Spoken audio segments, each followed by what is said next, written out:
अस्सलाम वालेकुम। कैसे हो आप सब? आई होप कि आप सब बहुत अच्छे से होंगे, खुश होंगे, खैरियत से होंगे। और मैं दुआ करती हूँ अल्लाह ताला से कि आप सब अपनी लाइफ में ऐसे ही खुश रहना, हंसते रहना, मुस्कुराते रहना। आप भी प्लीज़ मेरे लिए और मेरे दोनों बच्चों के लिए दुआ करना, खासकर लाडो लड्डू मम्मी एंड मी। जाहिर सी बात है, गार्डन में बैठी हूँ, देख सकते हो आप। कुछ कहने आई थी, बैठे बैठे कुछ सोच रही थी, सोचा कह दूँ। पता है, सच बात कहूँ, आज बहुत अंदर से ना, वो कहते हैं ना कि एक अजीब सी फीलिंग होना। कैसा पता है कि इंसान जो होता है ना, किस हद तक नीच हो जाता है, किस हद तक नीचता पे उतर जाता है, सिर्फ और सिर्फ चंद पैसों के लिए, चंद लालच के लिए। पता है कितना नीच हो सकता है, कितना नीच हो सकता है। और ये चीज़ मैं सच बात कहूँ, मैं हिंदू मुसलमान की बात भी करूँगी, है ना। और इसलिए करूँगी कि मुसलमान में भी कुछ ख़राब है तो हिंदू में भी कुछ ख़राब है। ऐसा नहीं कि मतलब हिंदू में सब दूध के धुले, नहीं, है ना। मेरा बाप और भाई खुद कट्टर हिंदू हैं वो तो, लेकिन उन्होंने भी मेरी कोई हेल्प नहीं की। पता है, सिर्फ़ और सिर्फ इसलिए नहीं की कि मैंने उनकी बात नहीं मानी। बात इन द सेंस क्या, पता है, कि मैंने इस्लाम नहीं छोड़ा इस वजह से, है ना। तो उन्होंने मुझे ही छोड़ दिया। खैर कोई नहीं, अल्लाह ने नहीं छोड़ा है मुझे, ठीक है ना। अल्लाह नहीं छोड़ता अपने नेक बंदों को। तो क्या है कि कुछ बात कर रही हूँ इंसानों की। चलो अब इंसान की बात करते हैं, हिंदू मुसलमान तो छोड़ो, इंसान की बात करते हैं। इंसान की फितरत, इंसान की इंसानियत की बात करते हैं। मैं इतनी तकलीफ़ में हूँ, इतनी प्रॉब्लम में हूँ, मेंटली, फिज़िकली, फाइनेंशियली, तीनों तरफ से झेल रही हूँ, ठीक है ना। तो कोई आपकी हेल्प करने आएंगे नहीं, जाहिर सी बात है। लेकिन गलत राय पी लिया मैंने आपका हो गया जाने का टाइम। तो क्या है कि सच्ची बात कहूँ, देखो,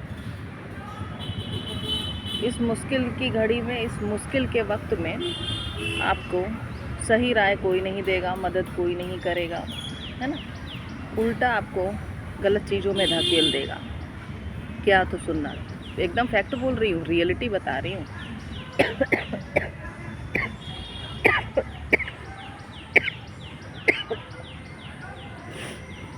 मेरी तबीयत ठीक नहीं है।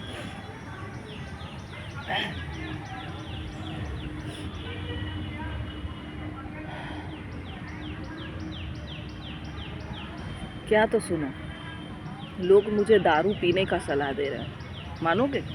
सच कह रही हूँ, सच कह रही हूँ कि मैं दुकान जाऊँ, वहाँ से वोडका खरीदूँ, रम खरीदूँ, विस्की खरीदूँ, बियर की बोतलें खरीदूँ, ऐसा। पता है, अस्तगफिरुल्लाह, मुझे नहीं पता ऐसा क्यों लोग कह रहे हैं कि तुम्हारा गम जो है ना वो दूर हो जाएगा इसको पीने से, समझ रहे हो।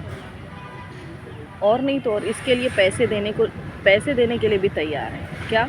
तो एक काम करना, दुकान पे जाना, दारू ले लेना, है ना, और वहाँ से स्कैनर भेज देना तो पैसे डाल दिए जाएंगे, समझ रहे हो। मैं यहाँ बात कर रही हूँ अपनी बच्ची की फ़ीस की, खाने के लिए, घर के लिए, है ना, दवाई के लिए, है ना। और लोग क्या कह रहे हैं पता है, लोग मुझे ये राय दे रहे हैं कि टेंशन है ना तो दारू पियो, है ना, तो टेंशन ख़त्म हो जाएगा, है ना, कि डेली 2 पैग लगा लो। और ऐसा सोचो कि इंसान किस हद तक नीचता पे उतर गया है। ये उसी मुंह से उसने ये नहीं कहा कि हाँ ठीक है, मैं बेटी की फ़ीस के लिए पैसे मैं अरेंज कर दूँगा, या फिर बेटी की दवाई के लिए मैं पैसे भेज है ना, जो भी है। नहीं, गलत राय सभी देंगे, एक बात ध्यान रखना। मैं इसलिए कह रही हूँ क्योंकि मैं डेली एक नया एक्सपीरियंस मैं अपनी लाइफ में जीती हूँ। पता है, मेरे साथ डेली कुछ ना कुछ ऐसी चीज़ें होती है जो मुझे एक नया सीख देती है कि आपको आगे बढ़ता हुआ कोई नहीं देखना चाहता। आपको गलत चीज़ों में तुरंत धकेलेगा। आपको, अगर आप गड्ढे में हो ना, तो आपको वो निकालेगा नहीं, बल्कि आपको दलदल में फंसा के चला जाएगा। तो इसीलिए कभी भी ना वाहियात लोगों की राय मत लेना और वाहियात लोगों से दूर रहना। और जो लोग गलत की तरफ धकेलें, वहीं पे उसको 2 मिनट के अंदर ब्लॉक मारो और अपनी लाइफ से भी उसको कट आउट करो। पता है, क्योंकि नेक बंदों का साथ सिर्फ़ और सिर्फ अल्लाह देता है, और कुछ अल्लाह के नेक बंदे आपका साथ देंगे, या फिर अल्लाह की नेक बंदी आपका साथ देगी। अल्लाह ताला जरिया बना देता है अपने बंदों के लिए, ठीक है, जरिया बना देता है। मुझे भी बहुत यकीन है, आज जिस परेशानी में हूँ, अल्लाह कोई ना कोई जरिया मेरे लिए ज़रूर बनाएगा। लेकिन मैं ऐसे लोगों से ये ज़रूर कहना चाहूँगी कि गलत राय देने से पहले, गलत बोलने से पहले, ठीक है, आप खुद एक बार अपने गिरेबान में, अपने घर में ज़रूर झांक लेना कि आपके भी घर में माँ, बहन और बेटी ज़रूर होगी। कहीं ऐसा नहीं हो जाए कि वही राय, वही चीज़ें आपके घर में किसी और के साथ हो रहा हो। ठीक है, भूलना मत। कहते हैं ना कि अल्लाह के घर देर है अंधेर नहीं है, और अल्लाह की लाठी में कभी आवाज़ नहीं होगी, लेकिन अगर वो पड़ेगी तो बहुत तबीयत से पड़ेगी। ये बात भूलना मत। वो लोग जो दूसरों को गलत राय देते हैं, गलत रास्ते इख्तियार करने को कहते हैं, गलत बात सिखाते हैं और गलत करते हैं। चलें, अपना बहुत सारा ख्याल रखिएगा, दुआओं में याद रखना। टेक केयर, अल्लाह हाफिज़। और हाँ, जैसा कि मैं हर बार कहती हूँ, ज़िंदा रही तो मिलना है हमको वापस, तो इसलिए कहीं नहीं जाना, वापस है हमको आना। Bye, take care.